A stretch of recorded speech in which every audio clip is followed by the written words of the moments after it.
are household members of known measles cases who are in quarantine. And then the third case is still being investigated at this time.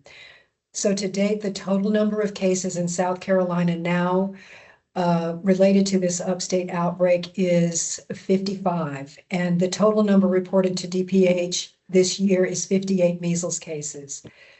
As of today, we have 136 people in quarantine. The initial investigation of contacts of the new cases has determined potential public exposures in public settings that I'll go into here briefly. First of all, if anyone was at the Spartanburg County Treasurer's Office at 366 North Church Street on November 17th or 18th during the hours that the office was open, and you do not have immunity through vaccination or previous disease, please be aware of the measles symptoms to look for and contact your healthcare provider if you become ill with symptoms of a cough, a runny nose, red, watery eyes, and a fever. It's also important to let the healthcare provider know that you may have been exposed so that they can make arrangements in healthcare facilities to make sure that you don't expose others when you visit for healthcare. We are advising that potentially exposed individuals should monitor for symptoms through December the 9th as a result of potential exposures at that setting. And as we're learning about exposures in public settings, we also encourage employers to expect workers to stay out of the work site and out of facilities while they are ill. In supporting DPH's quarantine measures, this protects businesses, it protects your workforce from additional absenteeism, and it protects your clients. As a reminder, the upcoming holidays may also increase the risk of exposures greatly for those who are traveling through airports, traveling for or attending large family gatherings, or hosting visitors who have come from other places and could be early in their infectious period with those mild symptoms and may not recognize that they are actually potentially spreading measles. It's important to remember that it only takes one case of measles to infect a large number of individuals because it is so highly contagious and can impact an entire family gathering, the workers at a business, and so forth. So it's really important to be aware of those early symptoms if you believe you may have been exposed. If those currently in quarantine, this is something to think about, were to join family gatherings during the Thanksgiving holidays, then we're likely to see ongoing spread moving well into the Christmas holiday season. And the implications of what this could mean in under-vaccinated groups is a significant concern. So for those in quarantine, DPH strongly encourages those families to strictly observe quarantine restrictions this Thanksgiving and forego family gatherings beyond their immediate households if they have been asked to remain in quarantine. With regards to our mobile health units and the measles, mumps, and rubella vaccine services, no additional clinics are scheduled in Spartanburg County for now. However, any community partners or organizations interested in scheduling a vaccination event from DPH's mobile health units can request a visit to their location by visiting our website. You'll find the information there. DPH will prioritize requests for MMR vaccination events if received, and will also take steps to increase appointment availability for MMR vaccination in our health department locations if we see an increase in requests. So with that update, Casey, I will turn it back to you to please help facilitate any questions. Thank you so much. All right, everyone. I think most of you know the drill, but if you will raise your virtual hand, I will call on you in the order that I see them raised in. And if you will just state your name and what outlet you are with, that'd be very helpful. Thanks. First, we'll turn it over to Lauren. Hi, Dr. Bell. I believe during the last briefing, you said that 42 people had been vaccinated through the mobile health unit. Is that number still accurate? We had a slight increase from our the last clinic that we held, the final clinic that we held, and I can give you that updated number after this briefing. Thank you.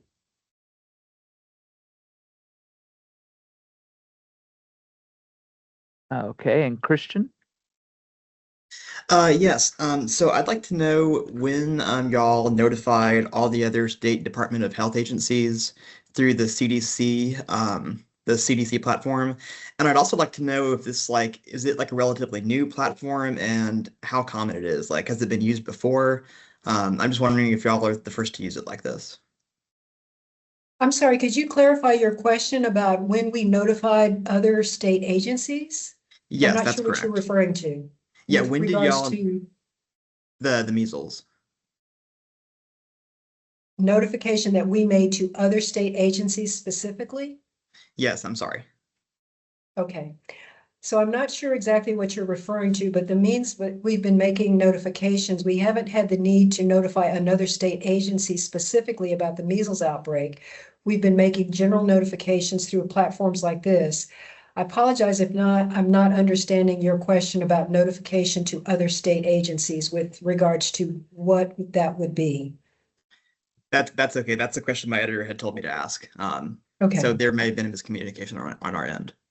Okay, so we have made notifications to other businesses and other facilities where we believe measles exposures may have occurred. We've done that directly to those responsible for those facilities, if perhaps that's what you're referring to.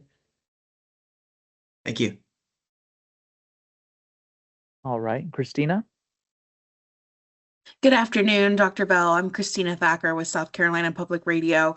My question is around vaccination rates. In a previous briefing or release, it was said that the year-over-year vaccination rate is increasing from this time that it was last year. So can you talk a little bit about what those rates are looking like in relation to the decision to stop mobilizing the mobile health units? Of course. What we referred to in a previous briefing is that we made a comparison of vaccination uptake from all providers in comparing the MMR vaccines that were administered in the month of October in 2025 as compared to the same period in 2024. And what we saw was a 110% increase as a comparison of those two periods. Now, that is from all providers. And what we've recognized is that the uptake from the mobile health units specifically, given the number of clinics that we've offered, we've had a relatively small number of MMR vaccines administered on those mobile clinics. So recognizing that we've had significant uptake overall, I say significant, that we've had encouraging uptake overall from all providers, pediatricians, practices, pharmacy chains, and so forth. We believe that the mobile health clinics were making a small impact on that. However, if we have interested parties that are interested in having the mobile unit come to an invited event where we might have better uptake, we are happy to do that, and we will be prioritizing those. So standing down the mobile health units, we believe would have a small impact based on the relatively small number of doses administered in those settings. All right, and it looks like Lauren has another question.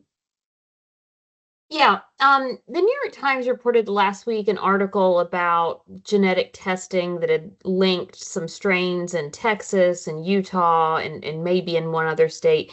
They issued a correction that said essentially that whoever they spoke to at the CDC had misinterpreted the results. We've spoken about genetic testing in these calls. Are you still confident that the strain circulating in South Carolina is linked to other states domestically, or are you all walking back from that now based on what HHS is saying? Well, what we're able to comment on is the results provided to us from the reference lab that CDC is using.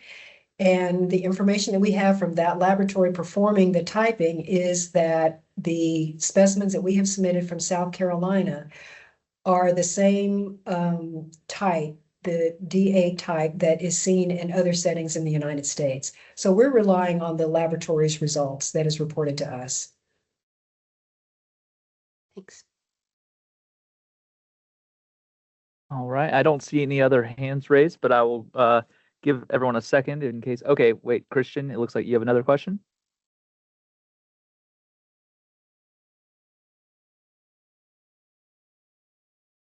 Christian, you're muted. Sorry. Yeah. Sorry. So I just wanted to clarify my earlier question. So we got a statement, or at least Tom Corwin got the statement from the Department of Public Health in regards to the airport exposure. And they said, the Department of Public Health said that at the time we learned of the exposure, we also made the appropriate notifications to all other U.S. state health departments about the risk through the CDC's Epidemic Information Exchange Network.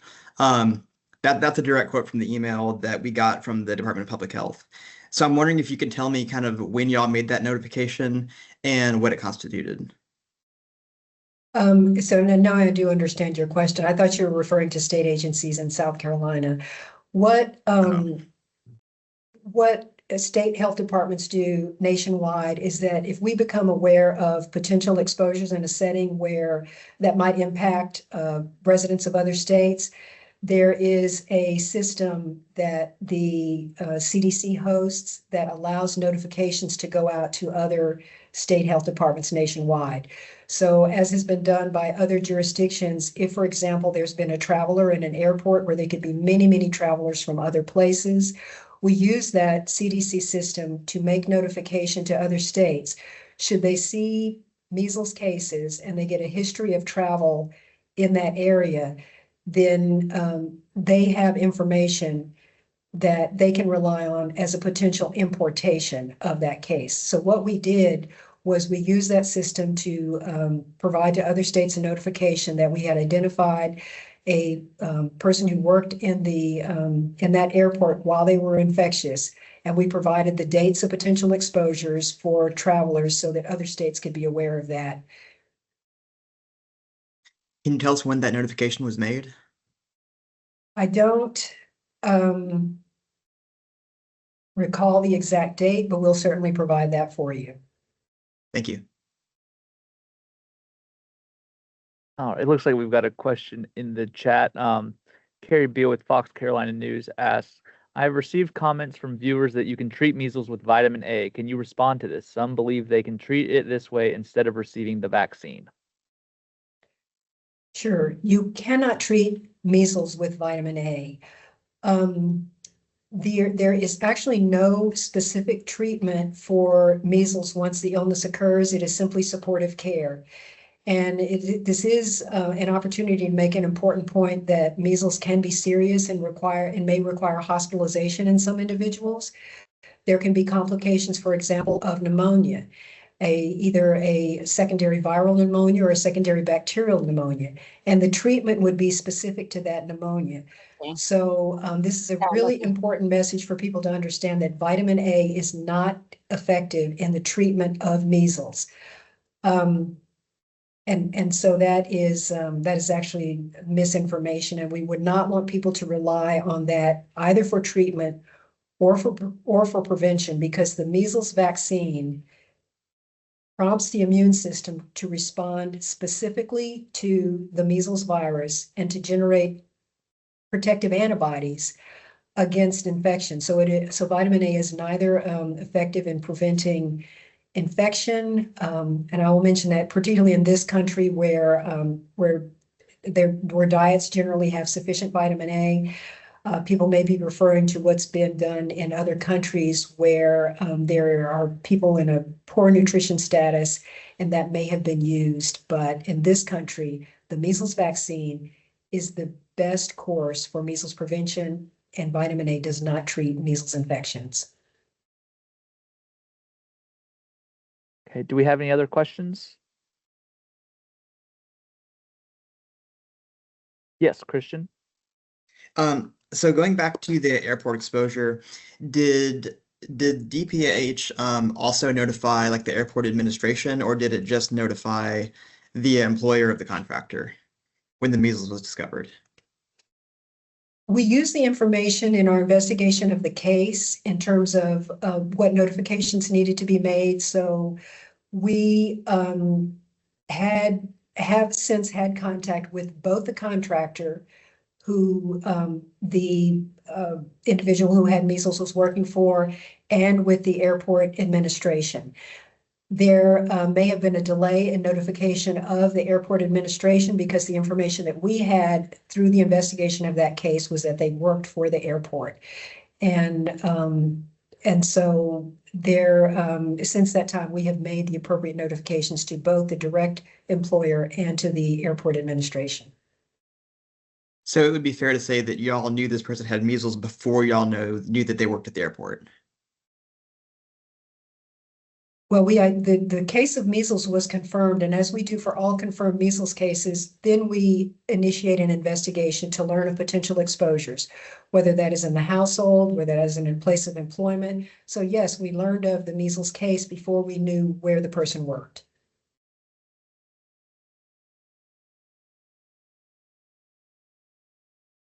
Okay, Baker.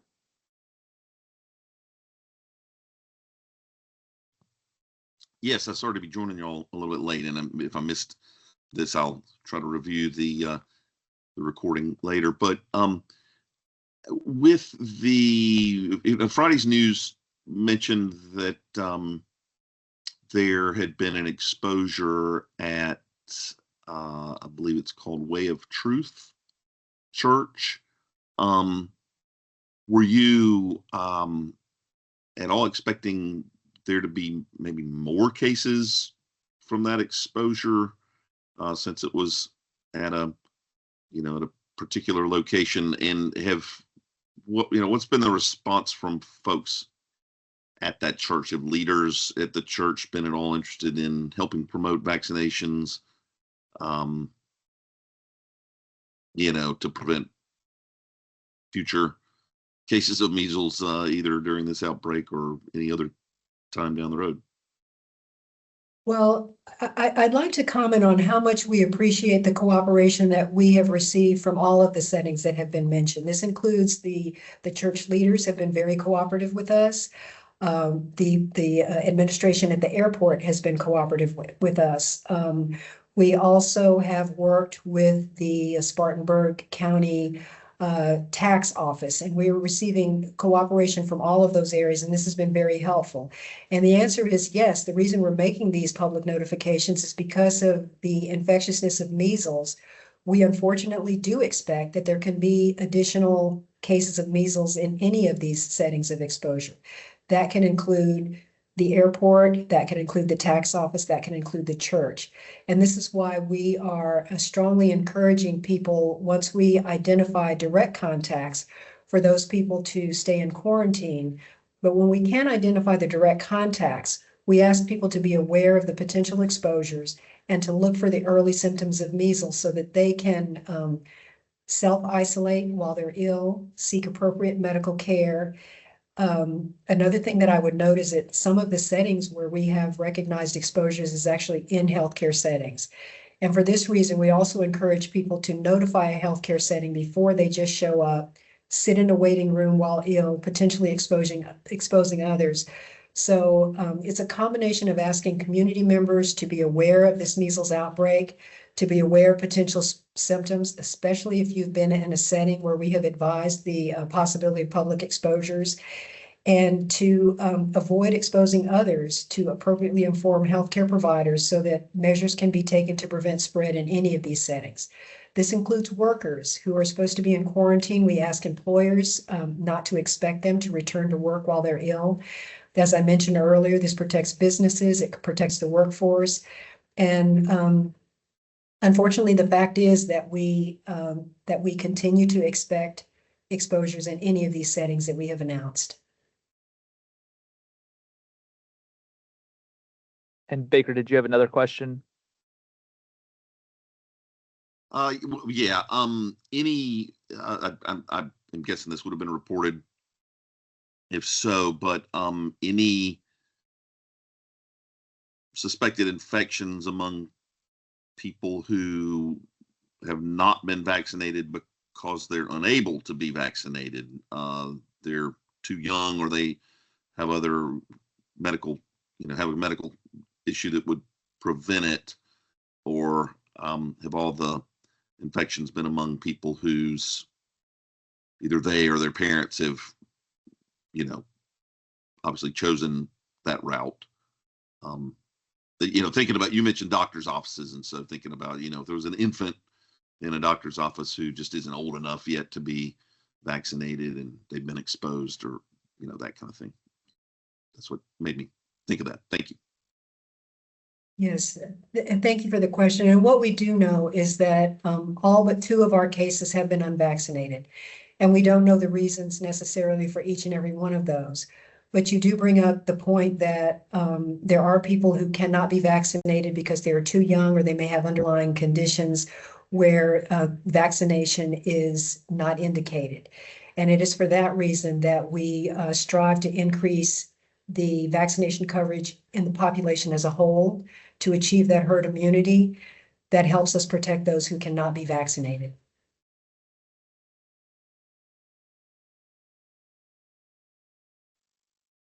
Christian?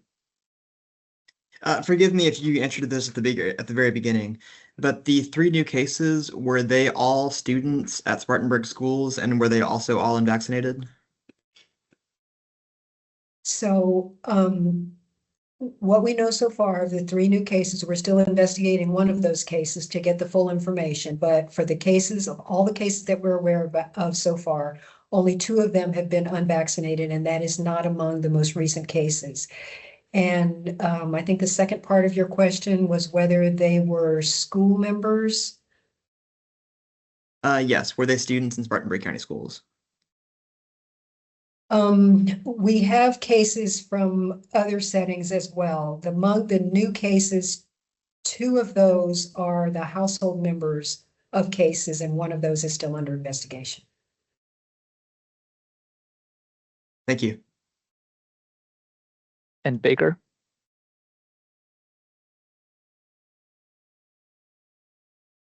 Sorry, I forgot to take my hand down. Oh, okay, no problem. Are there any other questions? All right, seeing none, we will end the briefing, but if you do have questions, you can follow up with us at media@dph.sc.gov. And for those who had questions that Dr. Bell said we would follow up with you, if you don't mind reaching out to that email address as well, I'll plan to follow up with you then. Dr. Bell, we appreciate your time, and thanks everyone for joining and spreading the word. Thank you, everyone.